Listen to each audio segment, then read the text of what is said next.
breaking news and trending talk with Mike and McCarty. Mornings on 101.7 FM and 710 KEEL.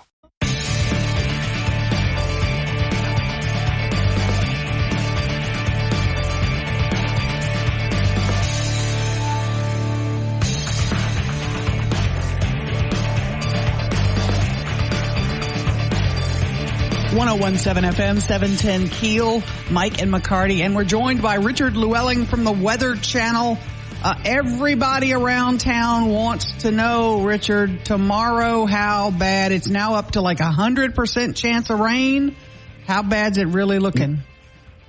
It's going to be a wet day tomorrow. There's no doubt about that. Looks like pretty much rain will probably kick in shortly after midnight tonight, and we will go all night, probably most of the day tomorrow with rain and thunderstorms. Looks like the greatest chance of rain is probably going to be from about 6 a.m.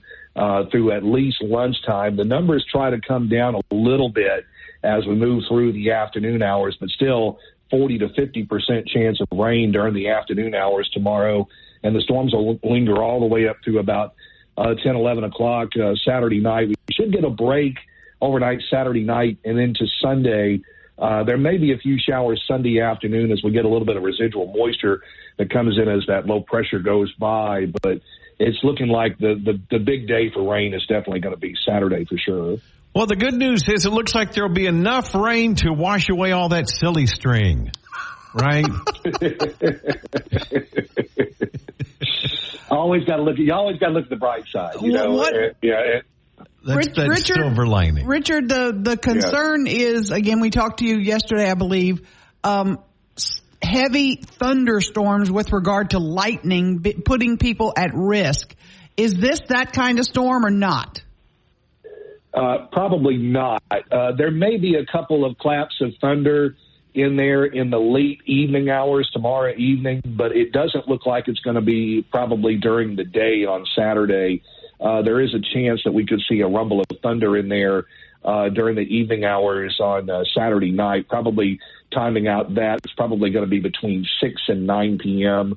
when we could see a stronger storm or two try to work in. But at this point, lightning doesn't look to be a concern. This is just going to be a belly washer of a rain event for us as we look ahead to Saturday for sure. Richard Llewellyn with the Weather Channel. We know, okay, tomorrow's wet. But look, I'm looking at the extended forecast, and on through February, are we not really going to get any more below sub-freezing temperatures or any more real cold? It looks pretty mild. It does look mild, but I don't think we're done with the cold. There are some indications in the long-range models out past Valentine's Day, out toward the middle part of the month, where much of the eastern half of the country tries to go back into the cold one more time, probably for the latter half of the month of February. Some of the modeling, the American models are pretty bullish about that occurring. The European, not as much. But I think as we get closer to the event, I think next week we'll get a better handle on exactly if the cold is going to make it all the way to the Arklatex. At this point, it looks like we're going to get stay warm, maybe a little bit above the averages here, right on through at least the middle part of of the month coming up. The way things are looking right now, and of course, we're just going to get system after system as we're pretty much in the southern storm track right now, where everything from the West Coast moves across Texas through the Mid-South and out off the East Coast. And that just kind of puts us square in the crosshairs in getting rain every 3 or 4 days with these coastal systems that are going to continue to work into the West Coast and bring us good chances. Well, that was going to be my next question. It looks like we got rain throughout February. Are we looking at above average rainfall amounts?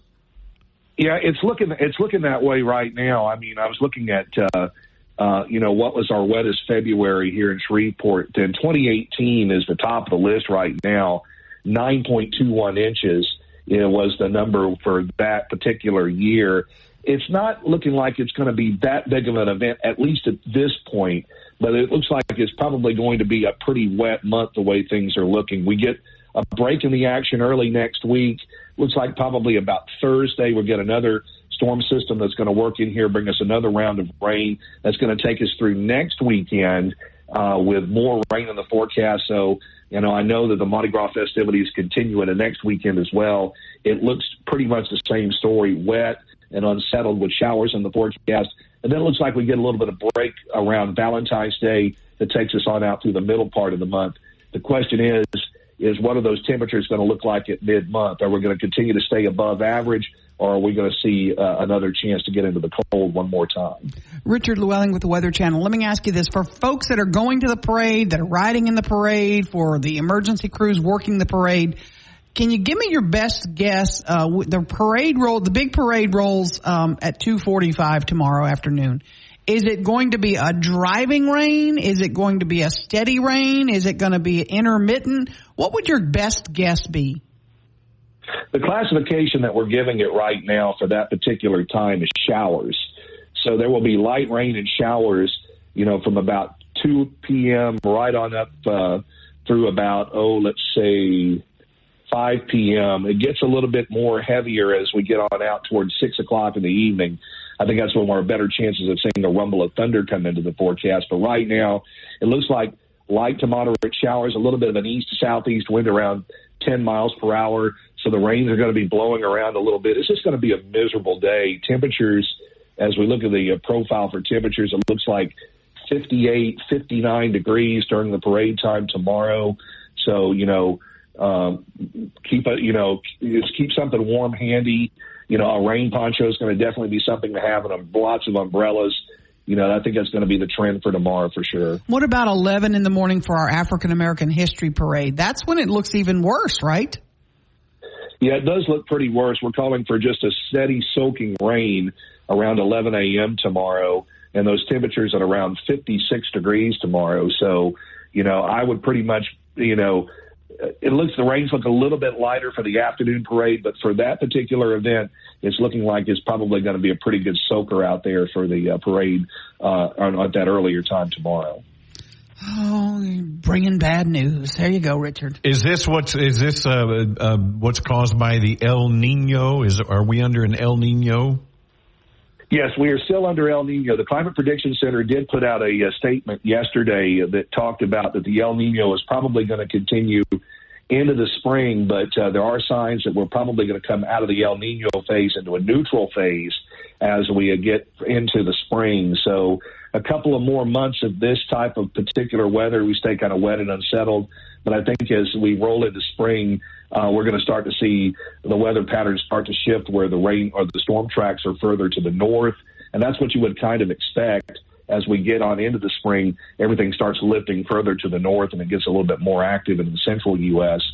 So, I think once we get through the next month or two, we're going to start to see some gradual improvement in how much rain that we get. This is normally our wet time of the year anyway. I think that we're going to start to see some drier times ahead as we get further along into the spring. I don't know if real quick in the last 30 seconds, are we looking at a miserable summer, a long, hot summer? Right now, I think the best advice on that is to stay tuned. We're still kind of trying to pin down exactly what type of phase we're going to be in, whether we go into a full La Nina or we stay in a neutral phase. Right now, I think the best advice is to stay tuned about that. Richard Llewellyn with the Weather Channel. Thank you, sir. Have a great weekend. You too. Stay dry. Mm-hmm. We're going to try. Speaker of the House, Mike Johnson, going to be joining us talking about his 100th day as Speaker. That's coming up around 7:50. Mike and McCarty, 101.7 FM, 710 KEEL. Fletch with sports next. Stories of the day with Mike and McCarty on 101.7 FM and 710 KEEL.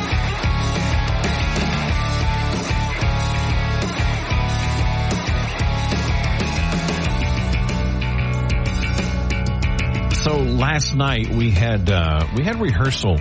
We're doing Barefoot in the Park, Emmett Hook Center. It'll be in March. So I had rehearsal. I got out about 7:30, I guess. Mm-hmm. Went out the back, and I was on the bike because I haven't been able to ride my bike, seems like in months. Sure. In the parking lot behind First Methodist, between the church and the municipal, was full. And people all milling. I was like, something's going on at Municipal. And I felt like an idiot. I didn't know what was going on. Usually I think I'm pretty in tune with what's happening. What was it? So I got on the bike and, I had my jacket and when it's cool, I wear a full-faced helmet. So I thought, and there were some ladies walking up on the sidewalk. I thought, I don't want to scare them. Right. So I kind of approached carefully and I said, hey, what's going on what's the show tonight? Clint Black at the Municipal last night. I saw he was in town. I didn't know where. Okay. Yeah. I thought it was one of the casinos. That's where I really did. Right. That's cool. I hope he had a good show. I did see somebody posted on Facebook a picture from the show. Man, Clint Black still packing the house, looks like. Oh, wow. That's good. Yeah, that was fun. That's really exciting. So I kind of rode by and there was a line out front. Like I said, well, that's cool. Of course, nice. they have the metal detectors and sure. go through. But still, that was pretty cool. Favorite concert? Do you being in radio, I remember not liking to pay for concerts. You know what I mean? Oh, yeah. Yeah. I'm in radio. I should get free tickets. A nice Benny of the business, no doubt about it. I have a few. Tina Turner at the Hirsch was pretty exceptional. Prince at the CenturyLink, now the Brookshire Grocery Arena, was a pretty good show. Well, yeah. Paul McCartney, incredible show. The legend has it that ZZ Top would come here every year before they started any of their tours. Mm-hmm. And they would set up and rehearse their tour. Now, and somebody correct me if I'm wrong, because I haven't been before. But because the acoustics at the Hirsch are so notorious. Okay. That if they could make it sound good in the Hirsch, they could play any venue in the country. Is that true, Ruben? So Ruben will know this. I've heard something like that, yeah. Okay. Okay. And when I was PA announcer at the Captain's, sometimes they'd come up into the press, up into the skybox area. Mm-hmm. And so it was pretty cool. I thought, oh my gosh, there's ZZ Top sitting 6 feet in front of us here watching the Shreveport Captains. You can't miss them. Yeah, no kidding. It's not like they can walk through. Yeah. But I remember a great sounding concert at the Hirsch was Stevie Wonder. Ah, okay. I didn't see that one. And they had speakers all around the top of the Hirsch. And they made it work. It was fantastic. Of course, it's Stevie Wonder, too, for crying out loud. That's true. Every song, you're just like, oh, love this one. Yeah. But it was one of the best sounding. If you were to ask me like my favorite, I'm glad I got to see the Eagles. Eagles was awesome. At the then CenturyLink, Brookshire Grocery Arena, ended up being their last public concert. Before Glenn Fry's death. Yes. Yeah, absolutely. In Bossier City, Louisiana. Crazy. Now, if I were to pick worst, when you say Hirsch, worst is easy for me. It was Hank Jr. at the Hirsch. Probably Substances. So bad. Oh, yeah. Oh, it was so bad. And yours? My worst. I know what you're going to say. Bob Dylan. Yeah. Bob Dylan at Municipal. Everybody says that. It was the worst concert I've ever seen. You couldn't see it because they had no floods on the front of the stage. The only lighting was the box lighting coming up from the platform on the stage. You think that's how he wanted it? Obviously, that's how he wanted it. Yeah, he would have told Everybody him. was silhouetted. You couldn't see anybody. It took me 7 minutes to go, oh, that's him on the piano there. People have been saying that Bob Dylan is the worst live show for so long now. I'm glad I didn't pay for those tickets. I feel like he's in on the joke by now. Yeah, that's what somebody said. He does it on purpose. Yeah. Right. Yeah. Like so many people say that he's since the 70s, people have been saying that he's terrible live. They have a new Netflix series out. I don't know, not series. I think it's a movie. Maybe it's a series on the We Are the World, the making of that. Yeah, right. And if you haven't seen it yet, watch it and look at Bob Dylan. He did not want to be there. You could tell. Now, there was one of them, surprisingly, you're going to have to message us on the message board if you want the answer. One of the superstars stormed out. One of them from the We Are the World stormed out. You'll be surprised who it was. Judging by that crowd, I'm surprised only one stormed out. Yeah, I know. And it wasn't Bob Dylan. Right. It was interesting. I was very shocked. Why? What was this documentary? We Are the World. It's called We Are the World. Okay. No, I don't know the name of it. It's something about, but you Google it. It's on Netflix, the We Are the World making of it or whatever. In fact, I just watched the Muscle Shoals documentary again. That's a really good one. Oh my gosh, it's fascinating. Another one is Wrecking Crew. Wrecking Crew and Muscle Shoals. You can watch them back to back. They're fantastic. Two of the best music documentaries ever. And then the one that did the 2-part on the Eagles. Yes. Was also a great one. Okay. Very good. I'm not even a big Eagles fan, and I love that documentary. I am, and I did, yeah. Speaker Mike Johnson joining us here in about 20 minutes. Mike and McCarty, 101.7 FM, 710 KEEL. Mike and McCarty on 101.7 FM and 710 KEEL. Oh, this is hilarious. We did get a message on the Shreveport Security Systems message board. And I'm sure Gary and Bristol knew, Clint Black was coming. Oh, sure. I had heard about it, but I didn't realize it was last night. As I was leaving rehearsal last night, I saw the crowd, so I found out, Clint Black was at the Municipal last night. And so we got to talking about concerts and best concerts, and one of the best at the Municipal that I saw was Diana Ross. Oh yeah, but the lighting there was awful. Lighting was terrible. Oh, it was awful. And also my favorite, Alison Krauss. Missed it, and I'm so upset about it. Aaron, that was one of the best concerts I've ever been to. She's just, of course, she's known. I mean, she literally has perfect pitch. Yes. We got another message. Dave says, Mike, I tuned in late. Did you mention Joel at Enoch's Cafe? I did not. I remember that. Joel Saunier. He was here. Yeah. He was here a few times. We were talking about the worst concert. For me, it was Bob Dylan. Again, glad I didn't pay for those tickets.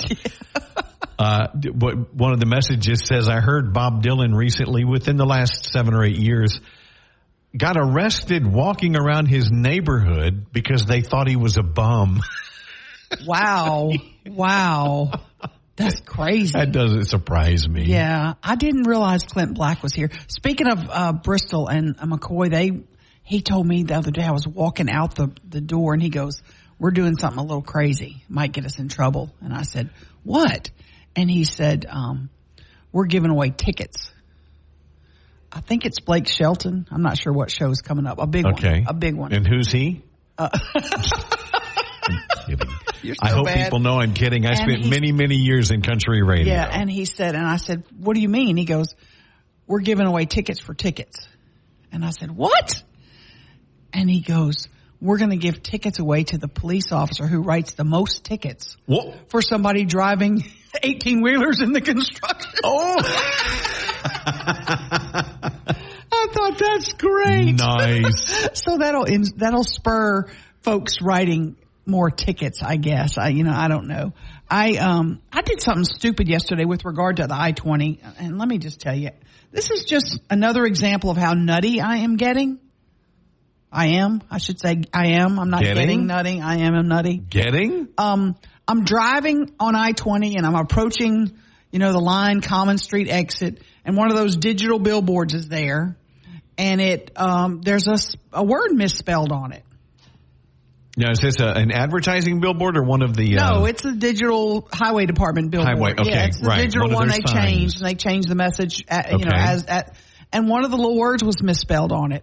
And I thought, okay, I can, take a picture of it and blow it up on social media, or somebody else will do that. And I thought, no, let's just call the people in charge and say, hey, you got a digital billboard, misspelled.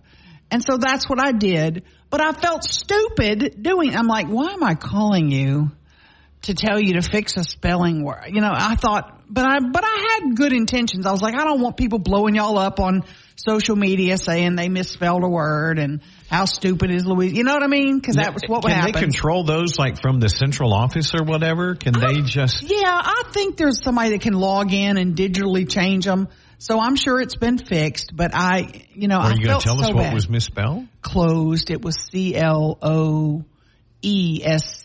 or something. They had closed. Oh, okay. So nothing fun. Nothing funny. Right. If it was funny, I'd have blowed them up on social media, but right. it wasn't anything funny. But I felt terrible because she texted me back, after I called first, and she texted back, I'm in a meeting, can you text? And so I was like, I try not to text while I'm driving. And so But you did. No, I messaged, I said 1 minute. And so I literally pulled over, and she texted me. She listened to my voicemail, so she got it, and she asked if it was, if it was one of the permanent boards or if it was one of their, and I said, it's your digital board. And she said, thanks. And I just said, I just feel like an idiot texting you about this or calling you about it, because I'm like, in this grand scheme of the problems you have, right, with all the potholes that are out there now that are because of the snow and the ice and all that, and the construction. Some idiots calling you about a misspelled billboard. I felt silly about that. Anyway, we got Mike Johnson coming up in about 5 or 6 minutes, and I'm so excited. We haven't been able to talk with him since obviously he became Speaker of the House. I think his life might have changed just a little bit. And it's funny because, I have Mike's number. I don't bother him. Same here. I intentionally haven't texted him. And things have changed. Here's how things change. Normally, Ruby would call Mike. Mikey would pick up the phone. Right. Hey, Rube, how you doing? And Rube would say, hey, Mike, they're ready for you. Okay. Well, now we have. You got 3 people you have to get through. The person that arranged the interview says, my colleague, blah, blah, blah, will be dialing in for the speaker in a few minutes early. Please look forward to that. I said, okay, thanks. Now he's just texted me back. Never mind. It's actually Mike dialing in. So maybe we have preferential treatment. Mike, I know them. I know them. But when you get that high up, you have more guys. Right. You have a layer and layer and layer of everybody that you have to get through. And I think, where do these guys breed? Because they're just gatekeepers, and they're told, protect the shield. You do everything you have to do to protect Mike Johnson. You make sure Mike knows what they're going to throw at him, who's there, right, who he's talking to, what subject. I mean, because I had to go through, what are y'all planning to talk about, and are there anything else y'all may throw at him? And I don't have to give them questions. I just have to give them topics, and here's where we're going. And they'll suggest topics too. But man, things have changed in his life so much. And I believe he's traveling through New York right now. I think he's traveling somewhere. So we'll have to ask him about that too. I remember years ago, Willie Nelson, obviously people of that caliber, again, have so many people around them. Mm-hmm. They have their manager, they have their agent, they have their road manager, they've got their tour. You don't just make a call and get to Willie. Right. Exactly. Now, once you get to Willie, mm-hmm, one of the nicest guys in the world. That's exactly it. He's, just a sweetheart. Mm-hmm. But he has some, back in the day, he had some really harsh people around him, I will say. That's how they get where they are.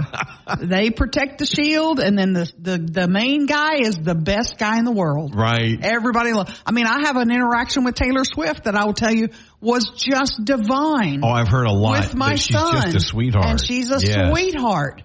Now, her people in setting things up, it's a little bit of a problem. But when you get to Taylor, an amazing human being, and that's why she's been a superstar for, a dozen years. Right. That's how you stay up there. Because that's why I'm glad she gave me her direct number, so I don't have to go through all those people. You got the digits that Travis has? Yeah. Wow. I don't text her often because, I don't want to be that guy. What is she, 20? She's 34. Oh, wow, 34. Who knew? I didn't realize how old she was. Right. And they were one of those sports shows was talking yesterday. Her clock's ticking. She better hustle. Oh, I'm like, good oh, Lord. stop it. Leave her alone. Oh, good Lord. Oh, man. I'm excited. Congressman Mike Johnson coming up next. Mike and McCarty, 1017 FM, 710keel.com. Let's get back to the show with Mike and McCarty on 1017 FM and 710 Keel. Well, it is an honor to have Congressman Mike Johnson, Speaker of the House, on the Jack Spring Electric Newsmaker Hotline. Mike and McCarty. Speaker, good morning, sir. Good to hear you guys' voices. Morning. Thank you so much for taking time out. Your life has changed just a little bit since we spoke last, hasn't it? It's been pretty surreal, guys. Right now I'm in a motorcade in New York City. I was in D.C. last night. It never ends. I mean, it's just a nonstop, really surreal experience. This is, I think, the 100th day since I was handed the gavel, and in some ways it feels like 10 years. Wow. Biggest surprise during those 100 days? Well, I think the biggest initial surprise was the full scope of what the Speaker of the House is responsible for. I sort of had a sense of it, but you really can't appreciate it until they hand you that gavel. It just, everything changes. And I went from having, 19 employees that cover, all of our work for the Louisiana's 4th Congressional District, our 16 parishes, to over 100 just overnight. And there's 5 different divisions of the Speaker's office. I mean, you control everything from the actual Capitol grounds to the legislative agenda, the fundraising responsibilities. I mean, all of it, member management. Right now, y'all, we have the smallest majority in the history of the United States Congress. Right. I have a 1-vote majority. So, half my day is spent as Speaker of the House, and the other half, as I like to joke, as mental health counselor. So I sit down with all of my colleagues and friends, and I say, how can we help you be a success today to stay on the team? It's a wild ride, but I'm enjoying it. Your 1-vote majority might change. As you well know, the new district lines in Louisiana will probably mean that the Garrett Graves district will probably be a Democrat. I know that's a kind of a struggle for Garrett, who's your friend. That leaves you you're not going to have a margin. You're in a no-win situation. Yeah. Well, yeah. So that would, first of all, I suspect there will be additional litigation about our lines in Louisiana, so that may not be finally determined. We'll all have to see. The courts will sort it out. But we're going into an election cycle that I'm actually very bullish on. I believe we're going to grow our Republican majority in the House substantially because we have extraordinary candidates across the country that we're challenging in these Democrat-held seats. All of our incumbents are running really strong. So I think when we start the next Congress next January, a year from now, I think it'll be a very different picture. I also think the Republicans we're going to win back control of the Senate. And I'm convinced that President Trump is going to be reelected president. So it'll be a totally different ballgame a year from now. We just have to get through this valley. Mike, when you and I have known each other for a long time, I watched the vote for you becoming Speaker. I watched it live. And I have to be honest, the longer the vote went on, every time your name was called, I started tearing up. My throat got tight. I was like, this is a God thing. Because there had been so much dissension leading up to that. I was very disappointed in Hakeem Jeffries introducing you. I didn't think that displayed much class, but I was very proud. Congratulations. I haven't had a chance to tell you that, and we're very proud for you. Well, thanks, Mike. I appreciate that so much. This is not a job that I ever aspired to. Our dear friend and brother Steve Scalise, of course, was the second-rate Republican in the House. He's our majority leader, and I tried really hard when Kevin McCarty got removed to help Steve get elected Speaker, and then after him, the guy who's like my mentor in the House, Jim Jordan. I mean, and then that didn't happen, and so I sat back and tried to get the more senior Republican conservatives to the post, and they just couldn't get it done. So it fell to me, So that opening speech you referenced, I mean, Hakeem Jeffries got up and, he's the Democrat leader in the House, and he introduced me, and he did the standard thing. The standard thing in Washington right now is that both sides just beat each other up all the time, And I just felt like we needed to do something different. Look, I'm a lifelong committed conservative. Everybody knows that. But I don't hate anybody on the other side. I want to convince arguments are right, and the best way to do that is to have thoughtful debate and discussion. I mean, that's what the founding fathers intended for this system, and I'm trying to get back to that. So, we're trying to change the fact you didn't give it back to him also was a proud moment. Founding fathers, Mike, also gave the states sovereignty. Texas is having a monster problem right now with illegal immigration. It doesn't seem to be ringing any bells of warning among the Democrats. Where are we on this? This is a problem that Americans want fixed. We've got more than half the states now are coming to the aid of Texas. Aaron, it's a catastrophe. There's no other way to say it. I was on the phone with Governor Greg Abbott of Texas just 2 days ago, and I told him, we stand with you. I mean, he is doing his responsibility. The first job of the government is to protect its citizens, and the federal government under Joe Biden is obstructing that. They have intentionally opened the southern border. My office and we documented 64 actions that President Biden has taken since the day he walked into the Oval Office. I mean, literally beginning on the first day to open the border wide and send out the welcome mat to the entire world. And so now since he took office, we've had 7.1 million illegal encounters at the southern border, at least 2 million known gotaways, 350 suspects on the terrorist watch list. We got fentanyl as the leading cause of death now among Americans age 18 to 45. I mean, the cartels are making billions in human trafficking. It's just absolute madness. And the President Biden right now could take executive order this morning as we're speaking to reverse that, and he will not do it. And I think he's going to pay a heavy price in this election cycle for it. But there has to be legal action that somebody could take for him going against the Constitution of the United States. Well, you're going to see that next week. I mean, we're impeaching the Secretary of Homeland Security, Mayorkas. I mean, he is the architect of this thing. He is a willful accomplice. Because of that, of course, he's breached the public trust, and he's refused to comply with the existing federal law that Congress has written and passed for many years. I mean, there hasn't been an impeachment of a cabinet secretary since the late 1880s. But desperate times call for desperate measures. This guy has lied to Congress. He's violated his oath. We have no other recourse but to remove him from office. And so that will start. And meanwhile, you're going to see me continue to just beat the drums and remind the American people that President Biden is completely derelict in his duty. And I have told him this myself, guys. They won't allow me to meet with him in person right now. I've been requesting that for 2 weeks. His staff won't allow me to sit across the table with him. I'm the Speaker of the House. I should be able to sit down with the President and talk about it. Now, you were at a prayer breakfast with him yesterday or day before. You're right next to him. Y'all are holding hands. It looks like has he lost some of his faculties? Can you really answer that, or do you not want to go there? Listen, I'll just say this as charitably as I am able. Everyone ages differently. I mean, my father-in-law is 82 years old, and he acts like he's 60. He works, 12-hour days. I mean, he's a healthy guy in Webster Parish, living a great life. But President Biden is not. He is obviously not on his A game. He's become feeble and weak, and that's how he's seen on the world stage, and it's dangerous for our country. And that's why our adversaries are being so provocative. We have to, as Reagan used to remind us, we maintain peace through strength, and the commander-in-chief has to protect strength on the world stage, and when we don't, we're all in trouble, and that's the problem we have right now. Just real quick, in our last minute, we did get a message asking, how is Steve Scalise? We know he was going to have a bone marrow transplant. How's he doing?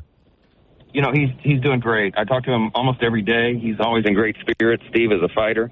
He's had a lot of challenges. He survived the assassination attempt and all the rest, but he's healing up well. We expect him in February, and I can't wait to see him again. It's the first time in history, guys, that any state has had the top two officers in Congress in the House at the same time. So the Speaker of the House, Majority Leader, both hail from Louisiana, and that's a really, really neat thing. There are still some that are critical of you. Marjorie Taylor Greene, are you anticipating that you can weather this storm that's ahead? No, Marjorie's made a lot of noise. She doesn't want Ukraine funding, and so we're fighting on all those issues. And when I left the floor yesterday, she came up and gave me a big hug, and she said, this is going to be your greatest legacy, holding the line on all this stuff. So, look, everybody has lots of opinions. I'm keeping everybody together. What they know is that I'm the most conservative person that's ever held the gavel as Speaker, and they won't get a better one. But they also know that we've got incredibly difficult political headwinds because, again, we have the smallest margin in U.S. history. So we're never going to get 100% of what we want under those circumstances, but we are going to govern and stand by our core conservative principles, and that's what I do every single day. Congressman Mike Johnson, Speaker of the House, thank you so much for taking time to talk with us. We're praying for you. Keep doing God's work.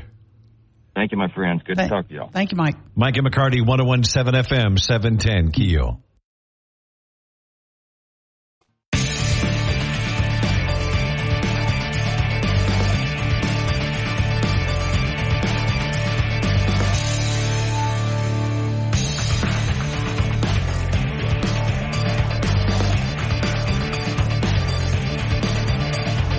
.17 FM, 710 KEEL, Mike and McCarty. And in studio with the PR director for Crew of Centaur, Christina Morris.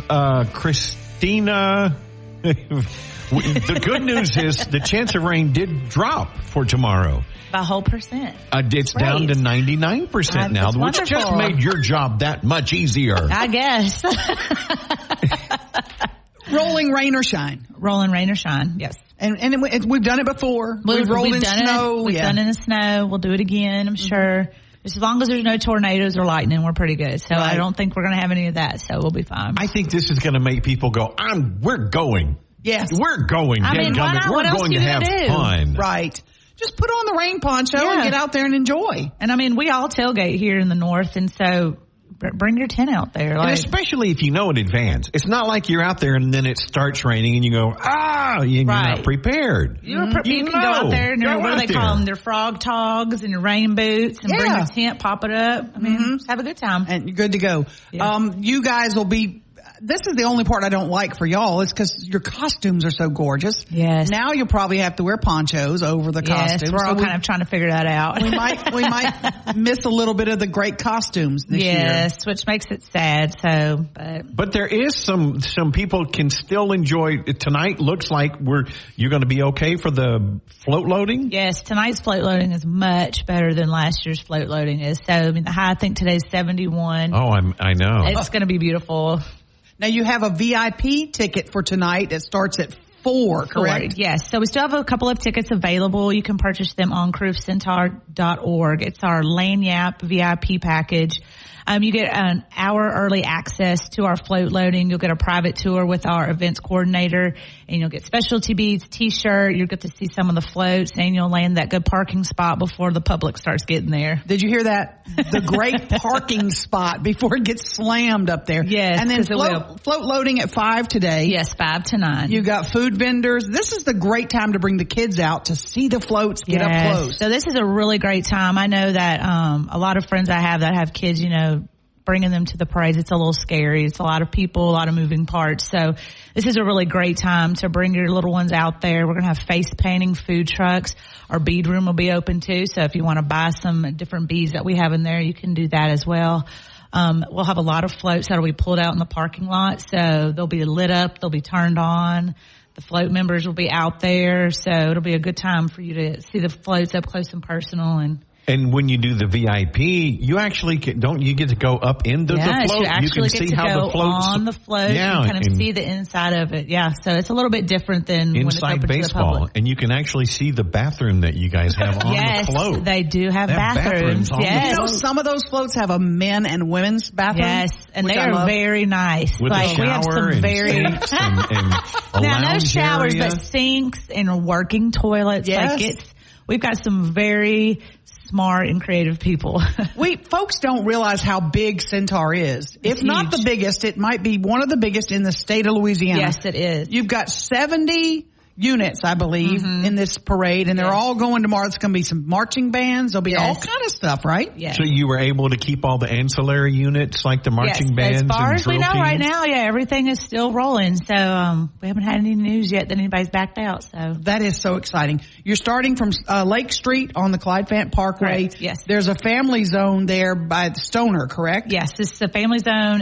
It's right there by Stoner where it's been forever, I feel like. So it's still there. And there'll be no alcohol in that area? No alcohol there. they do have, I know they're going to have EMS, and they will have, Shreveport Police will have one of their major like staging units there. So don't try and get tricky. Yes, exactly. What are the some of the secrets to catching the good stuff? How do I make you throw me a teddy bear? I mean, the better the sign, the creative, like something funny, make us laugh, and the further back, like, you know, that's how we're going to throw, because we want to keep everybody away from the floats. So creative signs, we love it when, you know, they take the laundry baskets and they have something funny and you try to aim and hit it. It's really fun. So okay. What about all the people that want to walk right up against the float? We see some of y'all handing them stuff. That happens sometimes. It does, but it is a no-no. Right. So I would highly recommend that you not get up close to the float. You know, we spend a lot of time and a lot of our hard-earned money painting and designing these floats. So when, you know, the crowd gets up on the float and tears it apart, you know, that's a concern. Also, too, just safety as well. Like the floats, they are moving. They're moving at a slow rate, but still, like, you could get injured. So it's really not worth getting up that close to them. Most of them are trailers, right? Pulled by trucks. Is that right? They're kind of fifth wheels, or do you actually drive? Is there a driver on the float? So they're pulled by a truck. For a reason. They are okay. They are. Right. They are pulled by a truck. Now, I don't know all of the engineering parts of it, but they are built on, I guess, essentially a trailer. Okay. But they're very heavy. But the driver can't always see if somebody falls. Exactly. If a kid falls, and because the crowds are around, he doesn't know to stop. No. So we do try. I know that we do keep, you know, walkers and some kind of security along the way to kind of keep their eye out and kind of try to encourage the crowd to back away from the floats. So it looks like the parade will be done before darkness, but what is your advice? What are some tips to people that are coming to the parade? I mean, behave, right? I mean, essentially. Yes, just behave, y'all. Really and truthfully, you know, just kind of be kind to the people around you. Some people have purchased their own porta potties and they have their places marked off. So unless you're friends with them, like, don't be that person that's, you know, bringing everybody to somebody else's bathroom. It happens, y'all, like every year. No, and some of them are roped off and they're back in the corner. And it's like, I've seen that. We put a padlock on ours. You have to come get the key to get in the bathroom. To get in there. I mean, it's terrible, but you do it. Especially in the duck pond, like they do purchase and reserve those spots. So, you know, just to be mindful of your neighbors, you know, keep an eye on your kids, you know, especially that's a large crowd. So, you know, we don't need anybody running away or getting caught by floats. And what we seem to have lost, just respect for your fellow human. Yes, exactly. Now, if it is a rainy day and the crowds are thinner than normal, the people that are there are going to get a lot of stuff. So your chances of getting the good stuff just went up really high. So that's exciting. Centaur rolls tomorrow, 2:45. A float loading is this evening, 4 o'clock for the VIPs, 5 o'clock for everybody else. Yes, and the 5 o'clock is free. Come on down. Yes, 5 o'clock is free, so come on down. Christina Morris, crew of Centaur, thank you for coming out. Thank you so much. And happy Mardi Gras. Happy Mardi Gras. We made it. C'est le bon temps roulé. Mike and McCarty, 101.7 FM, 710 KEEL. Back with more of Mike and McCarty on 101.7 FM and 710 KEEL.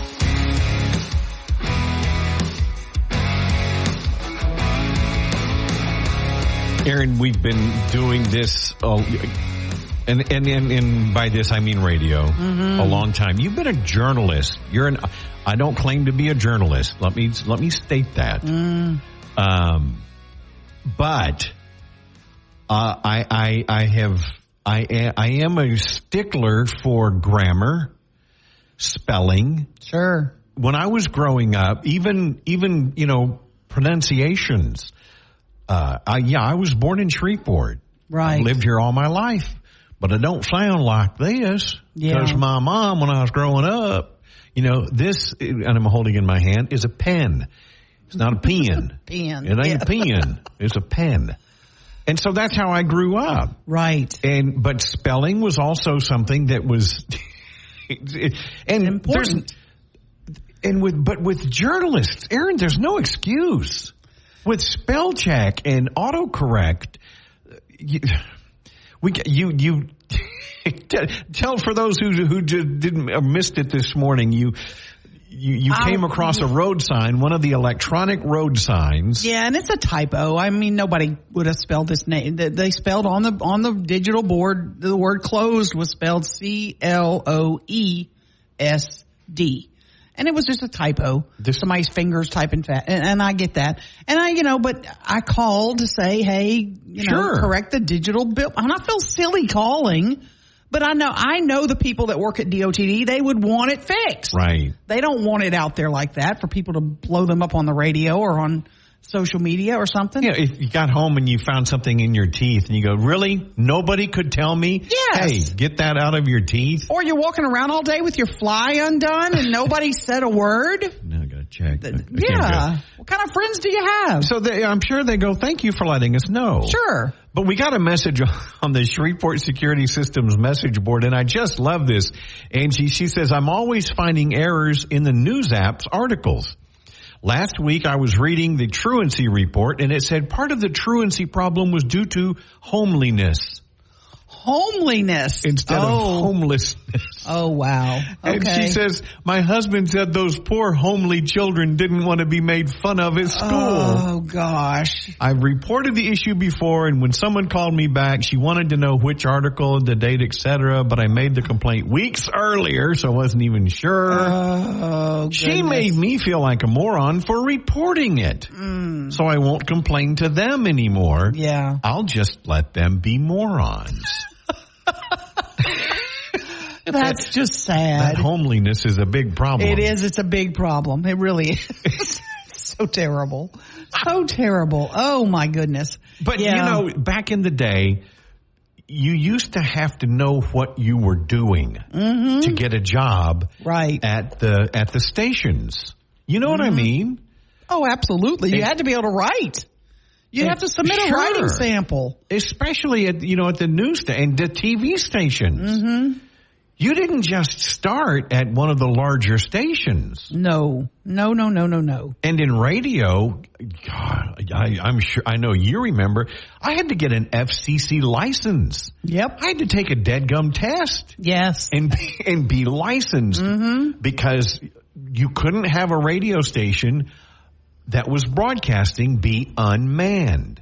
Right. There had to be somebody in the control room at the radio station 24 hours a day. Yep. Absolutely. That was the way it was. It's changed a lot now, but you still have to be competent, for crying out loud. Right. It's just sad. It really is sad. We got a message said, why do y'all say Jordan instead of Jordan?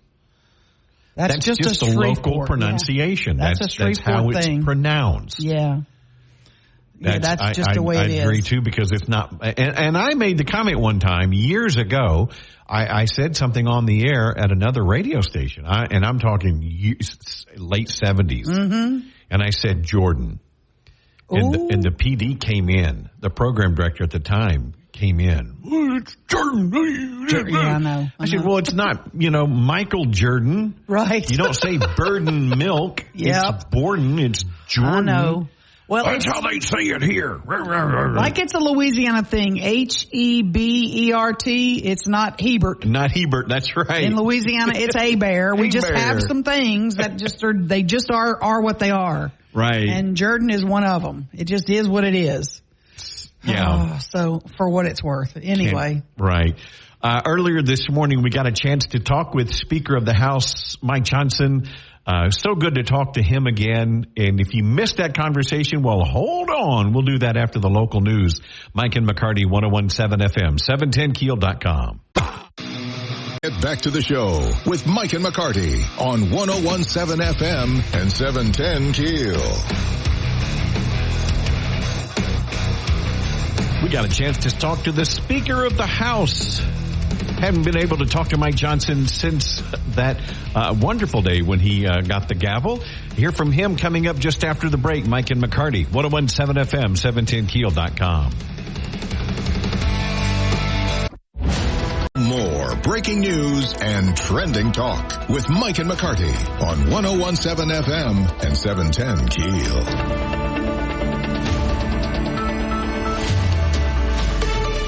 Well, it is an honor to have Congressman Mike Johnson, Speaker of the House, on the Jack Spring Electric Newsmaker Hotline. Mike and McCarty.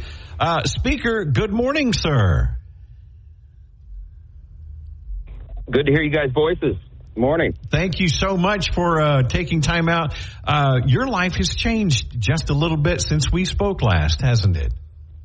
It's been pretty surreal, guys. Right now I'm in a motorcade in New York City. I was in D.C. last night. It never ends. I mean, it's just a nonstop, really surreal experience. This is, I think, the 100th day since I was handed the gavel, and in some ways it feels like 10 years. Wow. Biggest surprise during those 100 days?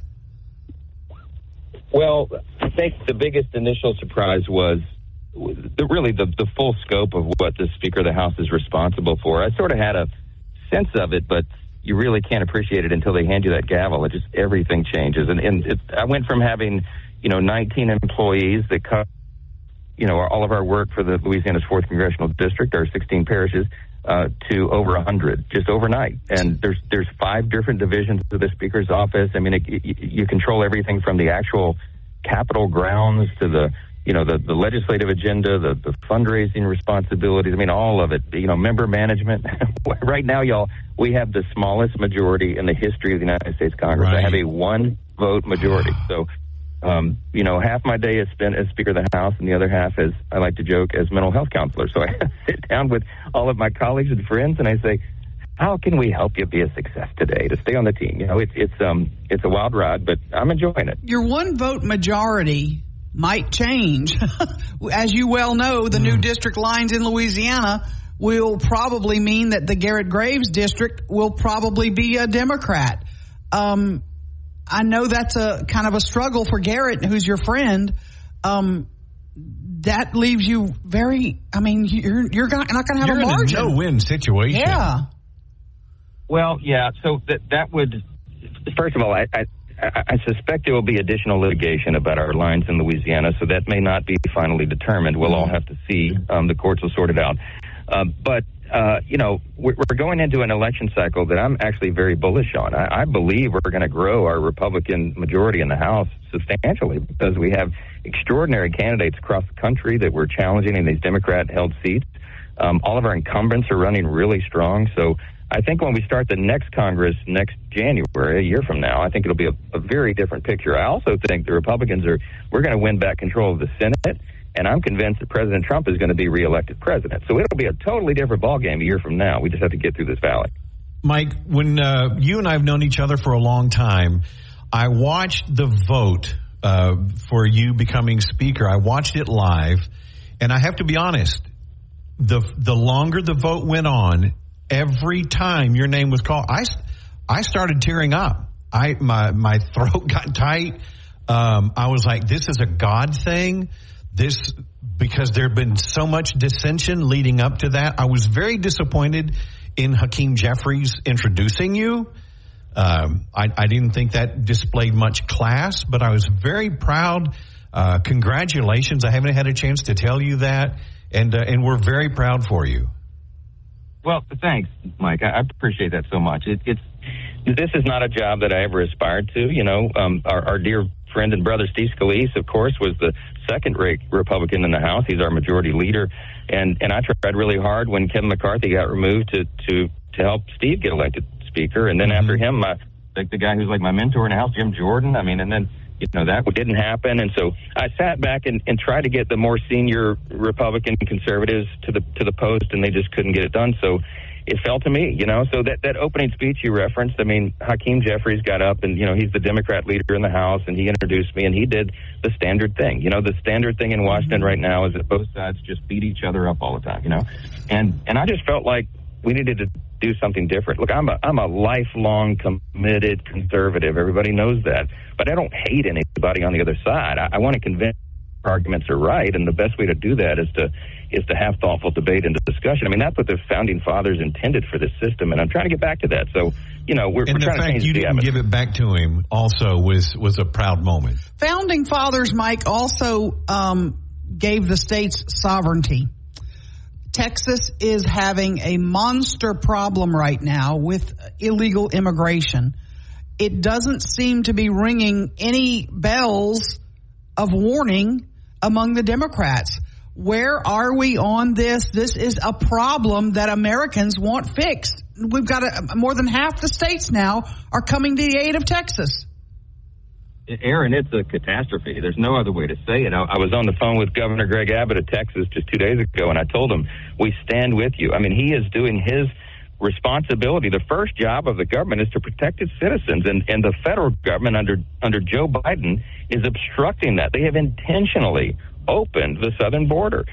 My office and we documented 64 actions that President Biden has taken since the day he walked into the Oval Office. I mean, literally beginning on the first day, to open the border wide and send out the welcome mat to the entire world. And so now since he took office, we've had 7.1 million illegal encounters at the southern border, at least 2 million known gotaways, 350 suspects on the terrorist watch list. We got fentanyl as the leading cause of death now among Americans age 18 to 45. I mean, the cartels are making billions in human trafficking. It's just absolute madness. And the President Biden right now could take executive order this morning as we're speaking to reverse that, and he will not do it. And I think he's going to pay a heavy price in this election cycle for it. But there has to be legal action that somebody could take for him going against the Constitution of the United States. Well, you're going to see that next week. I mean, we're impeaching the Secretary of Homeland Security, Mayorkas. I mean, he is the architect of this thing. He is a willful accomplice. Because of that, of course, he's breached the public trust, and he's refused to comply with the existing federal law that Congress has written and passed for many years.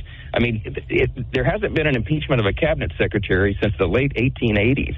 But desperate times call for desperate measures. This guy has lied to Congress. He's violated his oath. We have no other recourse but to remove him from office. And so that will start. And meanwhile, you're going to see me continue to just beat the drums and remind the American people that President Biden is completely derelict in his duty. And I have told him this myself, guys. They won't allow me to meet with him in person right now. I've been requesting that for 2 weeks.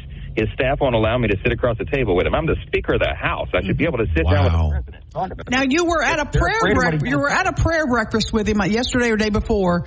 You're right next to him. Y'all are holding hands. It looks like y'all. Has he lost some of his faculties? Can you really answer that, or do you not want to go there?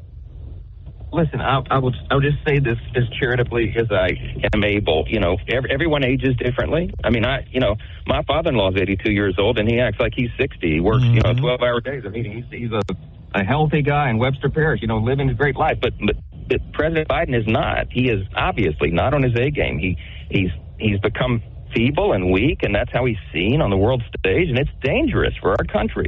And that's why our adversaries are being so provocative. We have to, as Reagan used to remind us, we maintain peace through strength, and the commander-in-chief has to protect strength on the world stage, and when we don't, we're all in trouble, and that's the problem we have right now.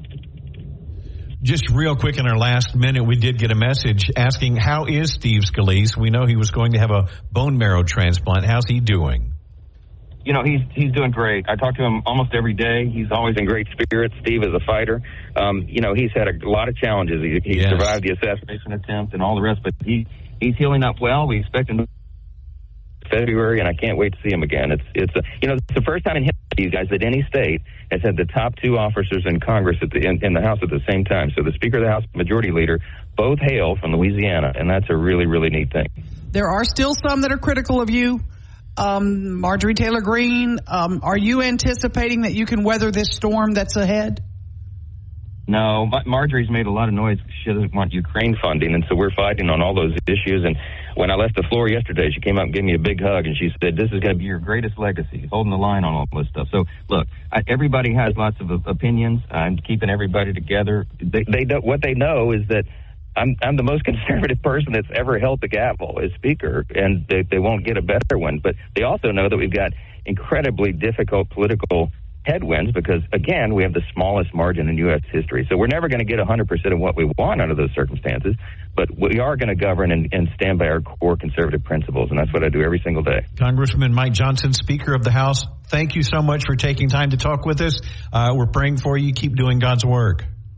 Thank you, my friends. Good to talk to you all. Thank you, Mike. Mike and McCarty, 101.7 FM, 710 KEEL. Big stories of the day with Mike and McCarty on 101.7 FM and 710 KEEL.